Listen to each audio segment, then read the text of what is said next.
Bonjour à tous, ici le Thieb et aujourd'hui nous allons voir comment sublimer, comment améliorer l'effet de neige dans Lightroom.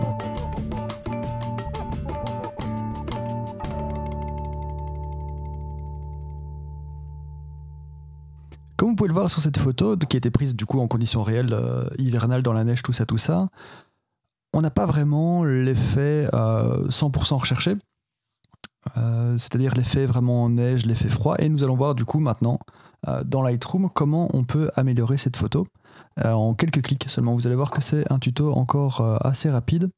Première chose, qu'est-ce que la neige? Finalement la neige c'est quelque chose qui donne une impression de froid, quelque chose de glacé, et c'est vraiment sur cette idée là qu'on va partir sur cette retouche. Première chose donc qui dit forcément froid, c'est que je vais tordre ma balance des blancs.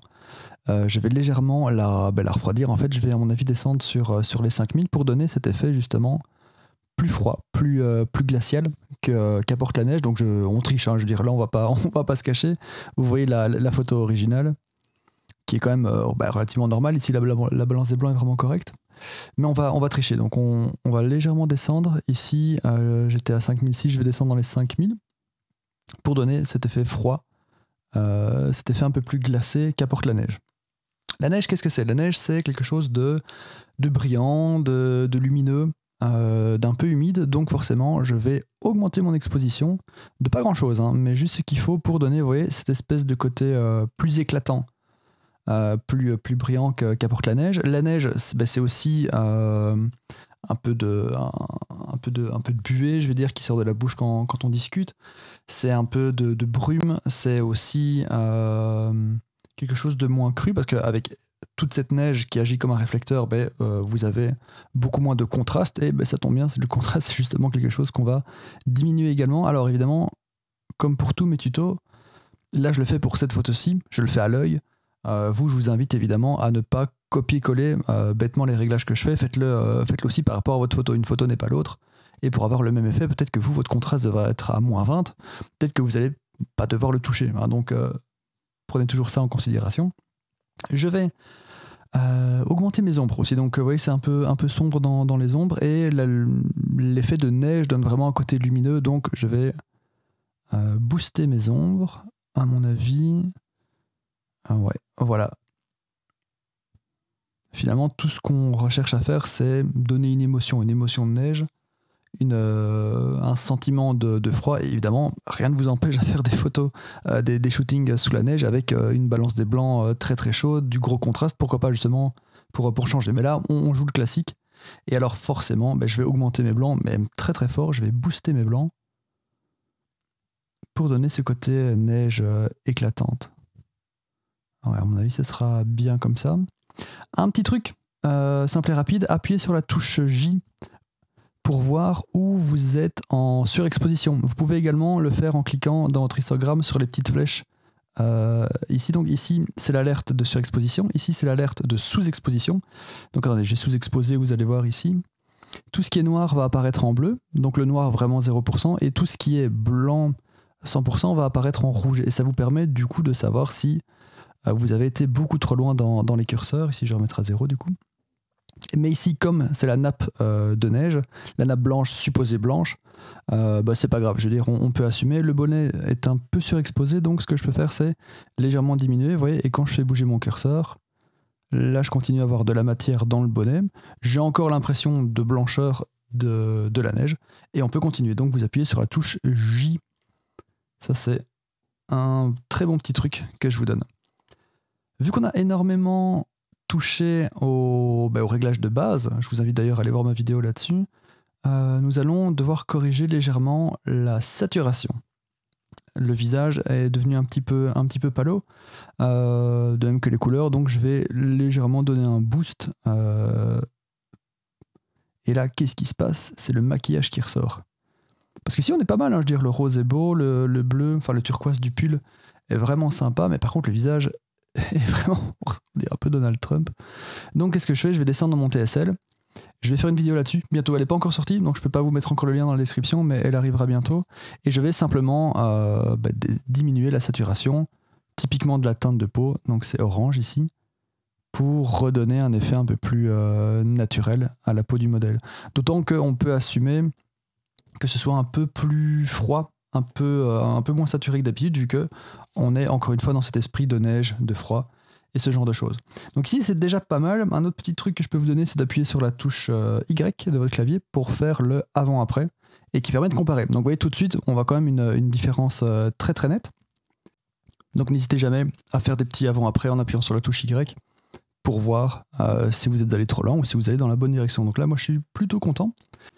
Mais on peut faire plus. Bien, une fois que ça c'est fait, je vais vous montrer un truc que vous pourrez utiliser du coup pour toutes vos photos, pas seulement uniquement pour l'effet neige. C'est qu'on va maintenant appliquer un réglage local sur l'arrière-plan, sur le background. Donc, soit vous avez une ancienne version de Lightroom, et dans ce cas, vous prenez simplement l'outil pinceau, donc vous appuyez sur la touche K, et là vous avez le pinceau et vous peignez le fond, et ensuite vous allez appliquer les réglages que nous allons voir tout de suite. Pour ceux qui ont la nouvelle version de Lightroom, c'est encore plus simple. Je vais le supprimer. Vous allez donc sur le petit plus et vous faites sélectionner un sujet. Et là, l'algorithme de Lightroom, qui marche d'ailleurs excellemment bien, va sélectionner directement le sujet.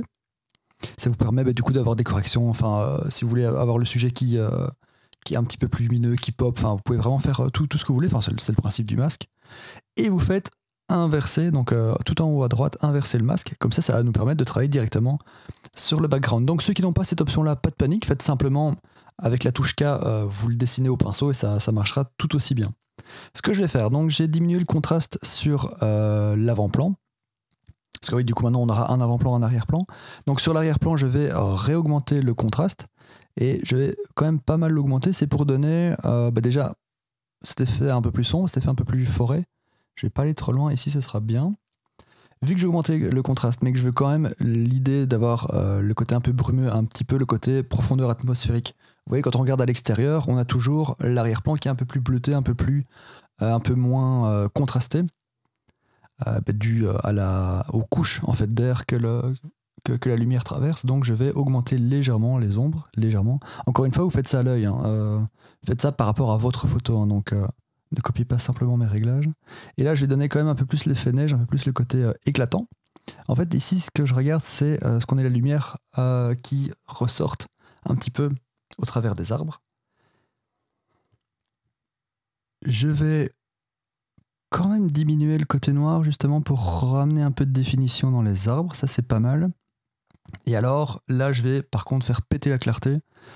Ne la mettez pas au maximum. Vous savez ce que je pense du fait de mettre les sliders au max. Bon, en général, c'est que vous maîtrisez pas trop votre sujet. Je vais encore un peu le diminuer, d'ailleurs. Ouais, en fait, là, je le mets aux environs des 30. Et alors, pour donner ce côté justement froid, encore plus froid, parce que c'est pas assez froid, moi je veux plus de froid, je vais mettre une couleur. Donc ici, soit vous allez directement sur le bleu, mais là c'est un peu trop fort. Je vais légèrement le tweaker un peu. Je crois que ce bleu mérite d'être un petit peu plus turquoise, et par contre je vais diminuer la saturation à mort. Donc ici, là, je suis en T225 avec une saturation à 17%.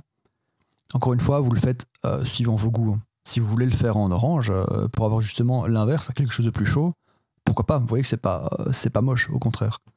Mais nous, on va vraiment rester sur notre ligne directrice qui est d'avoir du froid. Voilà, et je vais diminuer la saturation, même comme ça, très très légèrement.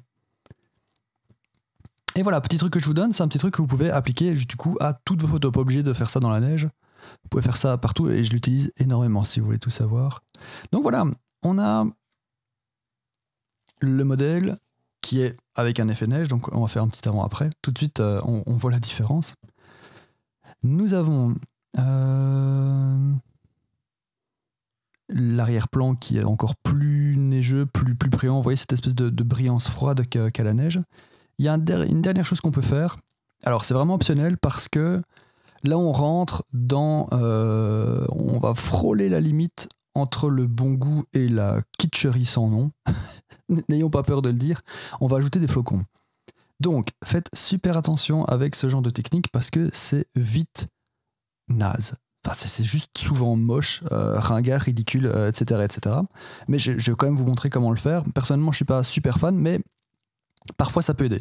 Donc, si vous faites ça avec parcimonie, avec goût, avec légèreté, normalement vous vous en tirerez bien. Si pas, arrêtez ce tuto, abonnez-vous et merci beaucoup. Mais si ça vous intéresse, on va regarder ça maintenant. Donc ce que je vais faire, un flocon, qu'est-ce que c'est? C'est une boule de neige blanche qui tombe. Donc j'appuie sur la touche K, donc la touche K c'est toujours masquage au pinceau. Je vais mettre mon contour progressif au maximum, je vais mettre mon débit au maximum, ma densité au maximum. La seule chose que je vais bouger, ça c'est avec la molette de la souris, vous bougez la taille. Ok? Et donc pour le moment on va juste créer un masque par rapport à ça. Alors je vais mettre mon exposition au maximum. Ça va être très laid, mais vous allez comprendre pourquoi. Donc, et ici, je vais faire des petits clics, des petits dabs, un peu partout, mais il y aura peut-être 10 photos, enfin 10 flocons sur la photo. Et je vais, à chaque flocon, parfois augmenter légèrement la taille, parfois la diminuer. On peut tenter éventuellement de la mettre aussi, d'en mettre un ou deux sur le modèle, éviter de le mettre sur le visage. Donc vous voyez ce que je voulais dire quand je vous disais que c'était méga kitsch. Je pense que c'est le genre de truc, ouais, c'est bon de savoir comment faire avec parcimonie. Voilà, moi je vois c'est pas mal. Donc il y a une dizaine de flocons comme ça. Si j'en mets un sur la modèle, à mon avis ça va pas le faire. Ouais voilà, donc ça c'est CTRL Z, donc ne le faites qu'à l'arrière-plan, vraiment qu'à l'arrière-plan. D'ailleurs je me demande si je vais pas supprimer ces deux-ci. Si vous les supprimez, vous appuyez sur Alt, alternative, et là vous voyez que votre curseur change. Ici c'est additif, quand je clique ça ajoute, quand j'appuie sur Alt ça va l'enlever, vous voyez, mais il faut le peindre, hein. Faut un peu repasser dessus.